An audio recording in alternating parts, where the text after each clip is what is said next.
Que bom podermos estar juntos mais uma vez na casa do Senhor para estudarmos a sua palavra. Sim. Hoje nós vamos nos centrar nos capítulos 2 e 3 e vamos estudar o tema das 7 igrejas do Apocalipse. Abra sua Bíblia em Apocalipse, capítulo 2. Hoje vamos estudar um pouco do capítulo 2 e do capítulo 3. Apocalipse 2 e 3 trata do tema das 7 igrejas. E que igrejas são estas? Aqui no capítulo 1, versos 10 e 11, João escreveu assim, Apocalipse 1, 10 e 11. Achei-me em espírito no dia do Senhor, e ouvi por detrás de mim grande voz como de trombeta, dizendo: o que vês, escreve em livro, e manda às 7 igrejas, Éfeso, Esmirna, Pérgamo, Tiatira, Sardes, Filadélfia e Laodiceia. O capítulo 1 de Apocalipse introduz a esta primeira visão das 7 igrejas. E interessante que Cristo, ele se apresenta no capítulo 1 após 65 anos do seu último encontro com João. Então, o último encontro de João com Jesus foi lá no mar de Tiberíades, registrado em João, capítulo 21. Agora, 65 anos depois, João está meditando no dia do Senhor, é um sábado, e é o sábado que Deus escolhe para aparecer para João. E quando ele aparece para João, ele traz uma mensagem, uma revelação, a revelação de Jesus Cristo, que é o Apocalipse, e João recebe uma ordem: o que você vê, você vai escrever e vai mandar para 7 igrejas. Quando você olha a geografia das 7 igrejas na Ásia Menor, você vai perceber que o nome das igrejas são dados no sentido horário. Então você tem geograficamente Éfeso, Esmirna, Pérgamo, Tiatira, Sardes, Filadélfia e Laodiceia. Quase que um círculo é formado. E estas 7 igrejas foram escolhidas na providência divina por um motivo muito especial. Haviam outras, muitas outras, mas 7 foram escolhidas. Por que é que Deus escolheu essas 7? Porque estas 7 igrejas, elas falam não apenas de uma condição espiritual do povo nos dias de João, como elas também representarão 7 períodos pelos quais o povo de Deus passaria e a condição espiritual que eles teriam nesses 7 períodos. Então, ao estudarmos as 7 igrejas, nós temos uma primeira pavimentação da informação da era cristã, do povo de Deus. Depois você estuda no Apocalipse os 7 selos. É um segundo pavimento sobre o mesmo terreno. Depois você estuda as 7 trombetas. É um terceiro pavimento sobre o mesmo terreno. Então, tanto as 7 igrejas, quanto os 7 selos e as 7 trombetas, referem-se à era cristã, começando com a primeira vinda de Cristo até a segunda vinda de Cristo. Agora vamos analisar brevemente cada uma dessas cartas, a cada uma das igrejas, e tirarmos lições para nós hoje. Cada carta segue um padrão, e o padrão é uma apresentação que Cristo faz de si mesmo, depois vem um elogio à igreja, uma reprovação, um conselho e uma promessa. Algumas igrejas não têm ali nenhum elogio, como Laodiceia, mas todas elas têm uma promessa. Então vamos para a primeira igreja, a igreja de Éfeso. Leia comigo o capítulo 2, verso 1. Apocalipse 2, 1. Ao anjo da igreja em Éfeso escreve: estas coisas diz aquele que conserva na mão direita as 7 estrelas e que anda no meio dos 7 candeeiros de ouro. Em cada versículo que Jesus se apresenta, uma imagem será buscada do capítulo 1. No capítulo 1, Cristo se apresentou para João, com vários detalhes e elementos. Agora, em cada carta, um destes elementos é buscado no capítulo 1 e apresentado à igreja. Para a igreja de Éfeso, Jesus é aquele que conserva na mão direita as 7 estrelas e caminha entre os 7 candeeiros. No verso 20 do capítulo 1, é dito que as 7 estrelas são 7 anjos das 7 igrejas e que os 7 candeeiros são as 7 igrejas. Então, a primeira revelação que Jesus faz para a igreja de Éfeso é: eu sou aquele que vai estar sempre com vocês. Eu caminho entre as igrejas. Eu nunca deixarei meu povo sozinho. E esta é a principal lição para todos os 7 períodos, como veremos hoje. Cristo nunca deixa seu povo. Ele sempre vai estar no meio dele. E aos líderes do seu povo, ele os carrega na sua mão direita. Esta igreja de Éfeso, ela cobre um período do ano 31, que é o ano em que Jesus é crucificado, até o ano 100. Por que o ano 100? Porque no ano 100 você tem a morte do último dos apóstolos, o próprio autor do livro de Apocalipse. Esta época foi caracterizada pela pureza apostólica. Quem eram os membros da igreja de Éfeso, ou do período representado por Éfeso? Pedro, Paulo, João, Tiago, Filipe, os apóstolos eram membros desse período. Por isso a igreja era uma igreja pura, porque a teologia da igreja foi preservada. Um outro detalhe, a Bíblia usa uma expressão interessante, os colunas da igreja. Essa é uma expressão que Paulo usa para se referir àqueles líderes principais, e entre eles estava o próprio Paulo e Pedro, ambos mortos no ano 67. Pedro crucificado de cabeça para baixo, João e Paulo decapitado. Esses 2 apóstolos morreram no ano 67. E no ano 70, você tem a destruição da cidade de Jerusalém. Jesus havia profetizado essa destruição em Mateus 24, e Jesus falou de uma perseguição que se abateria sobre a igreja.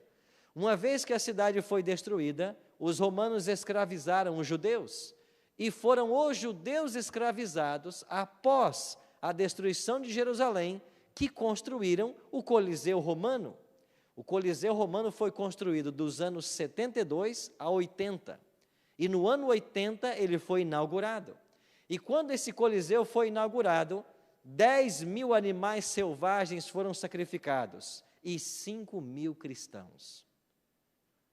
Os festejos de inauguração duraram 3 meses. E os mesmos cristãos que haviam ajudado a colocar pedra sobre pedra no Coliseu, 5.000 deles foram mortos. A pureza trouxe a perseguição, mas a igreja de Éfeso foi uma igreja pura. Qual é a principal lição de Éfeso para a igreja adventista? Nós temos que manter nossa doutrina. Nós não podemos arredar o pé daquilo que é doutrina. Nós não podemos perder a nossa identidade. Chegamos à igreja de Esmirna. Olha como Cristo se apresenta no versículo 8. Ao anjo da igreja em Esmirna escreve: estas coisas diz o primeiro e o último, o que esteve morto e tornou o quê? A viver. Por que é que Cristo está se apresentando para a igreja de Esmirna como aquele que esteve morto, mas tornou a viver? É porque esta igreja passaria por uma prova, e muitos seriam levados ao martírio. E é para esse tipo de gente que Jesus está dizendo: eu sou aquele que morreu, mas tornou a viver. Esta igreja representa o período que vai do ano 100, com a morte de João, até o ano 313. O que é que aconteceu em 313? Vamos descobrir. Diocleciano foi um dos imperadores romanos, e no ano 303, ele e Galério começaram uma forte perseguição contra a igreja cristã. Agora olha para Apocalipse capítulo 2, verso 10. O que diz aí? Não temas as coisas que tens de sofrer, eis que o diabo está para lançar em prisão alguns dentre vós, para ser dispostos à prova, e tereis tribulações de quantos dias? 10 dias. Esses 10 dias representam 10 anos literais, que começam no ano 303, com as perseguições de Diocleciano, e elas vão se estender até o ano 313. Nestes 10 anos, a igreja foi severamente perseguida, e milhares foram feitos mártires. Quando é que essa perseguição terminou? Quando nós temos a conversão do imperador romano. Constantino, no dia anterior a uma batalha contra Maxêncio, ele teve uma visão, segundo a história, e nesta visão ele viu no céu uma expressão escrita, em hoc signo vinces, em latim, e a expressão significa, com este sinal vencerás. E o que ele viu no céu? Uma cruz. E então Constantino adota a cruz como símbolo do seu exército, e no dia seguinte, na Ponte Milvio, lá na Itália, ele vai vencer os exércitos de Maxêncio e ele vai se tornar o grande imperador de Roma. E agora, quando chega a ser imperador, ele vai então promulgar um decreto chamado o Edito de Tolerância de Milão, que foi assinado em Milão, na Itália, no ano 313. E o que fazia esse decreto? Ele devolvia para os cristãos todas as propriedades confiscadas e tornava o cristianismo a religião oficial do império. Anos depois, no ano 325, ele mesmo foi batizado pelo Papa Silvestre I, ou Constantino foi batizado pelo Papa Silvestre. E se você for a Roma, você pode visitar, atrás da Basílica San Giovanni in Laterano, o batistério octogonal, porque ele é feito numa forma de octógono. Ele possui 8 lados, e no centro dele está até hoje uma banheira, uma pia batismal. E é aí que Constantino foi batizado, segundo a tradição. Ellen G. White tem um texto interessante sobre esse momento. Ela disse assim: enquanto a igreja foi perseguida e os cristãos torturados, a fé viva foi mantida. Mas quando os cristãos deixaram as arenas e os calabouços para um lugar junto ao trono que governa o mundo, ela arrefeceu no seu poder. Não é isso que acontece hoje? Quando a igreja está vivendo um período de grande prosperidade, a tendência é o enfraquecimento da vida espiritual. E às vezes, na história, Deus permite que sobrevenham tempos difíceis para mostrar seu povo que aqui não é o nosso lugar, que esta não é a nossa pátria e que nós temos um céu a alcançar. O povo da igreja de Esmirna experimentou essa perseguição, e enquanto perseguidos eles foram fiéis, mas a partir do ano 313, quando entramos agora na igreja de Pérgamo, que é a próxima igreja, nós temos uma igreja que começa a se corromper, porque agora a religião era oficial do Estado. Então Pérgamo começa no ano 313, com o Edito de Tolerância de Milão, e se estende até 538, quando finalmente se estabelece a supremacia papal. Vejam os eventos que caminham no período de Pérgamo. 313 é assinado o Edito de Milão. 380, Teodósio, ele vai tornar a religião cristã oficial do império. E em 392, no Edito de Constantinopla, os cultos pagãos se tornam ilegais. Ou seja, a religião oficial é a religião cristã e praticar o paganismo é ilegal.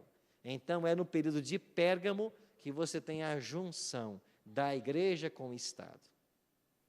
Nessa carta, um detalhe chama a atenção. O texto bíblico vai dizer que Pérgamo é aonde está o trono de Satanás. Por que Pérgamo tem o trono de Satanás? Primeiro, por causa de suas muitas religiões praticadas nesse período. Segundo, porque agora o anticristo começa a se insinuar dentro da igreja. E quando acontece a fusão da igreja com o Estado, aquilo que havia de pior no paganismo é trazido para dentro da igreja cristã. A pureza apostólica de Éfeso se perde. E agora, com a entronização do Papa, nós começamos um largo e grande período de decadência espiritual. Esse período também é marcado pela queda do Império Romano. Esse autor, esse historiador britânico, diz que dos anos 352 a 476, as tribos bárbaras invadiram a Itália e finalmente cai o Império Romano.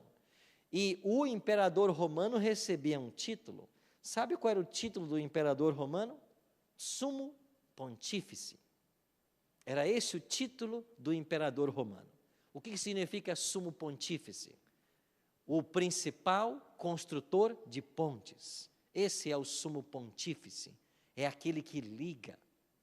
E quando sai de cena o imperador, a figura política que sobra será o bispo, e os bispos de todas as cidades começam a considerar o bispo de Roma como principal, e eles passam a chamá-lo agora de Papa, em italiano, pai.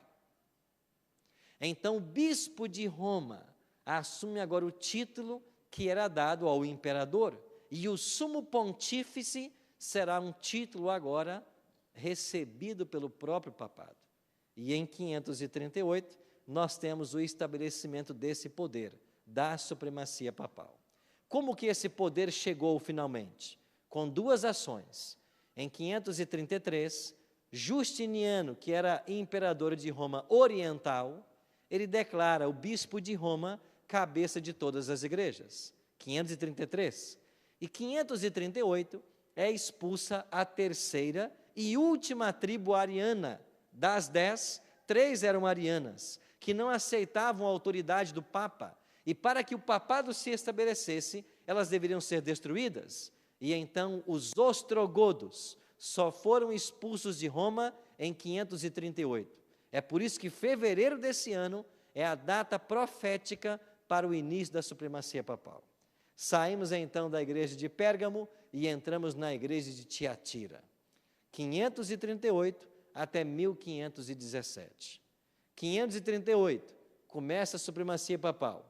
1517, reforma protestante de Martim Lutero. Nesse período de Tiatira, a igreja será severamente perseguida. E os principais nomes desse período são os valdenses, os albigenses e os huguenotes, como eram chamados os protestantes da França. Esses cristãos foram perseguidos. Segundo Apocalipse 12, eles seriam perseguidos por 1260 anos. E essa perseguição já começa em Tiatira. Eu tive a oportunidade de visitar no norte da Itália e sul da França o local aonde os valdenses moravam. E é impressionante subir essas montanhas gélidas e no pouco espaço de terra que eles encontravam, ali eles cultivavam seu cereal. Eu visitei uma gruta aonde eles adoravam. Você passa por um espaço muito apertado e lá no fundo você tem uma caverna maior que esta igreja. Aí eles adoravam a Deus no sábado, escondidos do império. E foi aí nesse mesmo local que quando eles descobriram esse culto valdense, eles taparam a entrada da caverna e eles, por um orifício superior, jogaram tochas. Eu visitei as escolas valdenses, onde se formavam os pastores. E haviam jovens valdenses que sabiam todo o Novo Testamento de cor.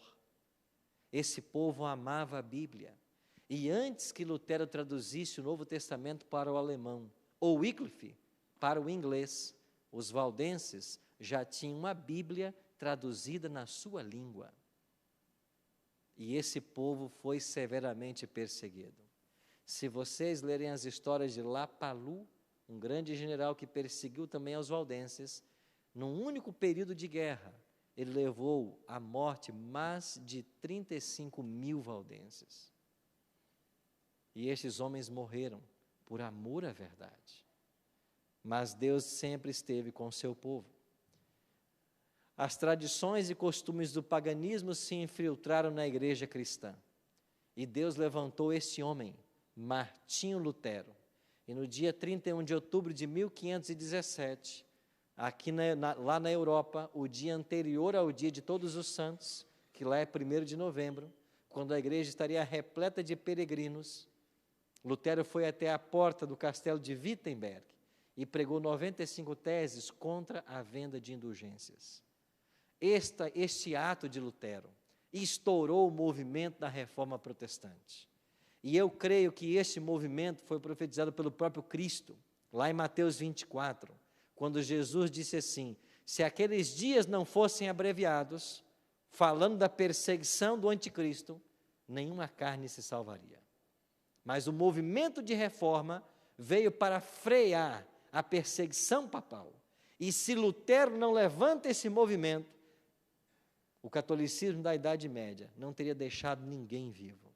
Todos teriam sido mortos.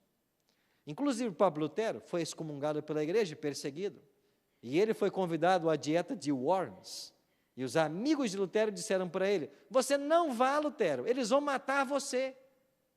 E sabe qual foi a resposta de Lutero para os seus amigos?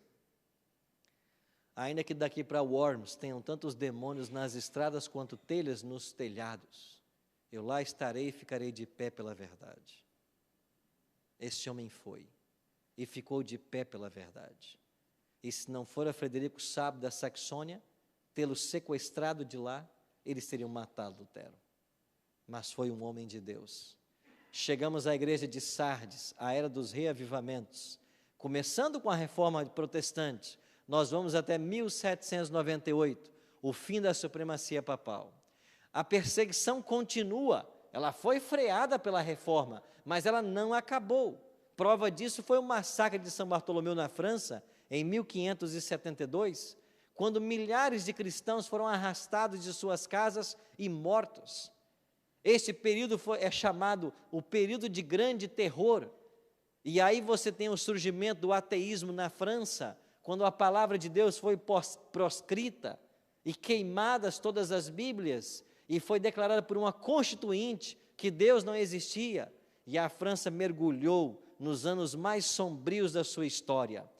E houve tanta morte, tanto roubo, tanta violência, que eles tiveram que voltar atrás na sua decisão e declarar na Assembleia Francesa que a religião era necessária ao bem do Estado.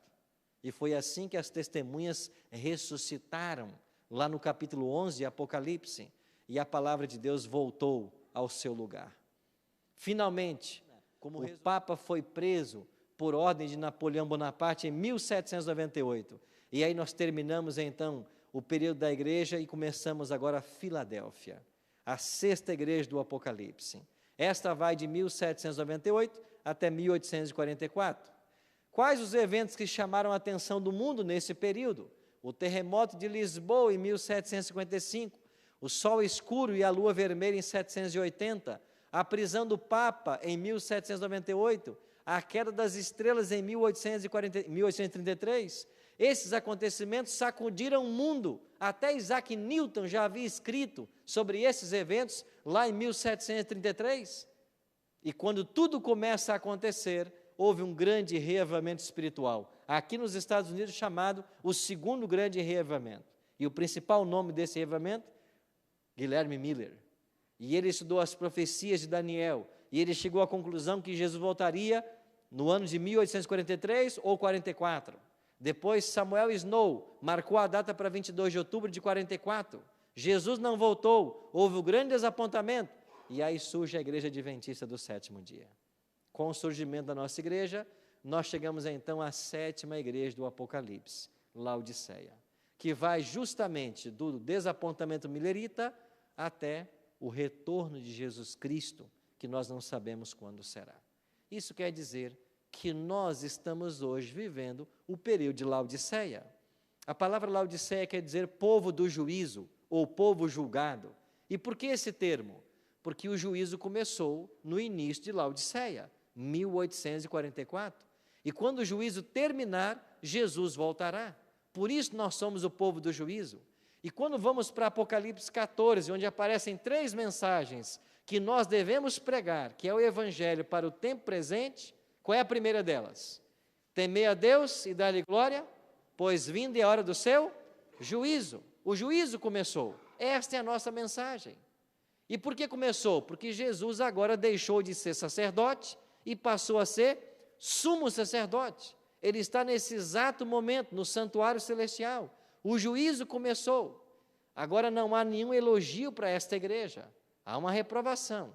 Ela acha que está rica e abastada e que de nada tem falta. E há um único conselho para esta igreja: que ela compre ouro refinado, vestiduras brancas e colírio para ungir os olhos. Nós estamos vivendo o período de Laodiceia. Não é problema estar vivendo o período de Laodiceia. O problema é ser laodiceiano. Esse é o problema. O que eu não posso ser é um laodiceiano. É inevitável que você esteja dentro de Laodiceia, mas você não pode ser um laodiceiano. E como que eu deixo de ser um laodiceiano? Quando eu aceito o tríplice conselho da testemunha fiel e verdadeira. Jesus diz assim: eu aconselho que de mim você compre ouro refinado pelo fogo. Aí vem Ellen G. White e diz assim: o ouro refinado pelo fogo significa a fé e o amor. Isso é o ouro, fé e amor. Fé para viver a prática do seu cristianismo, para acreditar no invisível. Amor para nos unir como igreja, como um povo. Porque sem amor, nada adianta. Se você não quiser ser um laodiceano, você tem que ter fé para ver o invisível e amor para aceitar todas as pessoas e para amar indistintamente. O cristianismo verdadeiro, ele tem que ser praticado nos relacionamentos. Interessante que hoje cedo eu li um texto de Provérbios, onde diz que Deus odeia 6 coisas, mas uma ele abomina. E o que é que Deus abomina? Aquele que dissemina a desunião. Isso Deus abomina. Nessa igreja, nós devemos ser promotores do amor e da unidade. Devemos amar as pessoas indistintamente. Devemos tratar a todos com respeito. Aqui ninguém é melhor do que ninguém. Nós temos que respeitar-nos e amar-nos mutuamente, para não sermos Laodiceia. Segundo, você tem que vestir vestiduras brancas. Ellen G. White diz: as vestiduras brancas são símbolos da justiça de Cristo. O que significa isso? É alguém que entendeu o processo de salvação. É alguém que foi justificado pela justiça de Cristo.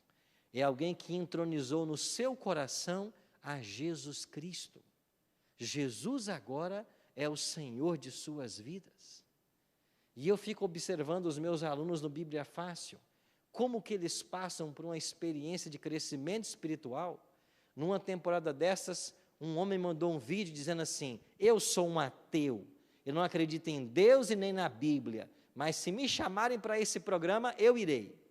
E quando eu vi aquele vídeo, eu disse para a produção: pode chamar, esse nós queremos. E quando esse senhor chegou no domingo, lá no serviço onde nós gravamos, uma pedra, um gelo, e eu tentava me aproximar dele e ele na dele. Começaram as gravações e ele truncado, e de vez em quando ele soltava uma pérola, uma pergunta ali, para atordoar o estudo. Mas quando a gente começou a aprender sobre Jesus Cristo, como centro da profecia, eu vi o coração daquele ateu ser quebrado. E pela primeira vez eu vi lágrimas serem derramadas. Isso foi numa quarta-feira. Quinta-feira de manhã, eu me assentei no restaurante para tomar café. Eu não bebo café, viu, gente? E quando eu me assentei na mesa, para o desjejum, ele se assentou. E ele olhou para mim e disse: pastor, de ontem para cá, eu sou um outro homem. Eu disse: o que aconteceu? Pastor, Jesus Cristo é real. Eu acredito em Deus agora. Irmãos, vestir-se com a justiça de Cristo é ter o coração que Jesus tinha. Como nós precisamos reconhecer isso, que nós somos impotentes, que nós somos fracos, falhos, só Ele pode. E finalmente, a testemunha fiel e verdadeira diz assim: vocês também precisam do colírio para ungir os olhos. O colírio é o Espírito Santo. É a busca pelo Espírito Santo. Essa busca é diária. Essa busca é individual. Ela não é coletiva, ela é individual. Nós temos que buscar pelo Espírito Santo. porque só o Espírito Santo nos dará discernimento para atravessarmos o momento em que nós estamos vivendo. Você está vivendo o período Laodiceia. Não seja um laodiceiano. E sabe qual é a melhor coisa nisso tudo? É que existe um Deus que está do seu lado. Tanto em Apocalipse quanto Daniel, Deus batalha por seu povo. E a história será conduzida para um final feliz para aqueles que amam a sua vinda. Você passará por dificuldades e lutas como foram em todas as eras. Mas Cristo caminha entre as igrejas e Ele caminha hoje com Laodiceia. E Ele vai te ajudar a ser um vitorioso, porque esse é o grande sonho de Deus para a nossa vida. Muitas vezes, Senhor Deus, relutamos em abrir e fazer uma entrega completa. Mas nessa noite, mais uma vez, nós queremos clamar ao céu, que o Senhor tenha misericórdia de nós. Que o nosso coração se abra à influência do Teu Espírito. Que o Senhor nos faça ver tudo aquilo que precisa ser mudado em nossa vida. E nós reconhecemos de que nós não temos esse poder para essas mudanças, mas nós precisamos do Teu Espírito, da justiça de Cristo, para reverter o nosso quadro de doença espiritual. Por isso, Pai, aceita a nossa entrega e transforma o nosso coração para que sejamos as pessoas que o Senhor deseja para todos nós. Por Cristo nós choramos